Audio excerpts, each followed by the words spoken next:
Pria dewasa bernama Sahri yang hilang saat memancing ikan di Sungai Kutu di Desa Pulau Kidak, Kecamatan Ulu Rawas, Kabupaten Musi Rawas Utara, Sumsel, akhirnya ditemukan.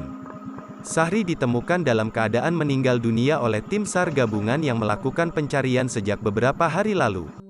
Korban sudah ketemu, pukul 14.15 siang ini, meninggal dunia, kata Kepala Unit Basarnas Musi Rawas, Lubuk Linggau, Muratara. Wahid Ivan Afrianto mengungkapkan korban ditemukan di pinggir sungai sekitar 1 km dari tempat kejadian perkara. Saat ditemukan, hanya terlihat tangan korban, karena tubuhnya terkubur lumpur tanah dan pasir.